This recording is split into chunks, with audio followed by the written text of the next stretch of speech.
আসসালামু আলাইকুম। আমি আজকে আপনাদের এমন একটা জিনিস শেয়ার করব যেটা আপনারা বুঝতেই পারবেন না যে আসলে এটা এরকম একটা জায়গায় এইরকম জিনিস হয়। আচ্ছা বলেন তো এই জায়গাটা কোন জায়গা হতে পারে? গেস করেন। আশা করি বলতে পারবেন না। আর একটা গ্রামের মধ্যে, গ্রামের ভিতর, এটা আসলে কোথায় হতে পারে? একটা গ্রামই, তাই না? এটা হচ্ছে একটা সাগরের মাঝখানে একটা দ্বীপ। দ্বীপের ভিতর এই যে দেখেন চাষাবাদ হচ্ছে আর কি। এটা হচ্ছে ওই ধান লাগায় না, ধানের যে চারাগুলো আর কি, চারাগুলো উঠাচ্ছে। আমি একটু জুম করে দেখাচ্ছি। আর চতুর্দিকে হচ্ছে আপনার গাছপালা। এইটার চতুর্দিকে হচ্ছে সাগর, একদম হচ্ছে মানে দ্বীপ সাগর। সেটা হচ্ছে বাংলাদেশের একমাত্র প্রবাল দ্বীপ সেন্ট মার্টিন। এই সেন্ট মার্টিনের ভিতরে দেখছেন কত সুন্দর চাষাবাদ হচ্ছে।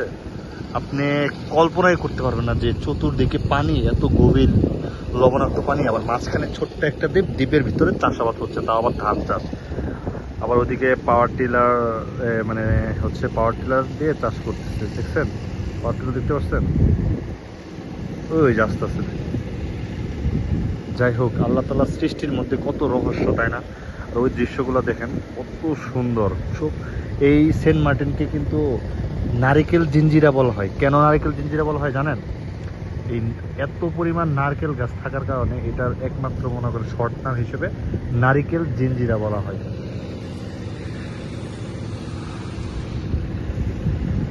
আপনি বিষয়টা একবার খেয়াল করে দেখেন।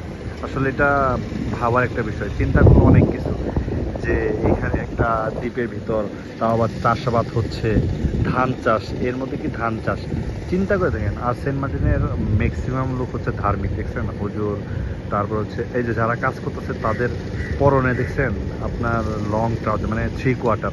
তারা কিন্তু ম্যাক্সিমাম আর কি 3/4। আর ওই যে ওই জায়গায় কাজ করতেছে, এটাও পাঞ্জাবি পরা, টুপি পরা। মানে অনেক দূরে তো জুম করে দেখাতে পারতেছে না আর কি। এদিকে পানি, এদিকে মানে এগুলো হচ্ছে ক্ষেত আর কি। এটার আউটসাইড মানে বাহিরের সাইড হচ্ছে চতুর্দিকে সমুদ্র, মানে এক পাশ না, এটার চতুর্দিকে ঘিরে হচ্ছে সমুদ্র। তাও আবার মনে করেন যে এক দুই এক দুই মিনিট বোটে যাওয়ার পরে একদম গভীর সমুদ্র। মানে গভীর বলতে পানির গভীরতা অনেক বেশি। শুধু এইটুকু, আল্লাহ তাআলার সৃষ্টিটা একবার চিন্তা করে দেখেন যে কত সুন্দর একটা সৃষ্টি, তাই না? আমি আপনাদেরকে সেন্ট মার্টিনে অনেক কিছুই ঘুরে দেখাবো। পাখি যাচ্ছে, পাখি না তো কাক। আমি অনেক কিছুই ঘুরে দেখাবো, জাস্ট এটা শুধু দেখাইলাম যে আমার সকালবেলা হাঁটতেছি মনে হইলো দেখেন গ্রামের ভিতরে চাষাবাদ হয়। আসলে এইখানেও কি চাষাবাদ হয় কিনা এটা আসলে বোঝা যায় না, ঠিক আছে? যদি না দেখতেন আপনারা, এটা না বললে কেউই বুঝতে পারতেন না। এটা ভাবতেন যে একটা গ্রাম, জাস্ট গ্রামের ভিতরে এগুলো চাষাবাদ হচ্ছে। যাই হোক, এটা আসলে আপনাদেরকে ভাবলাম যে একটু শেয়ার করি আপনাদের পাশে।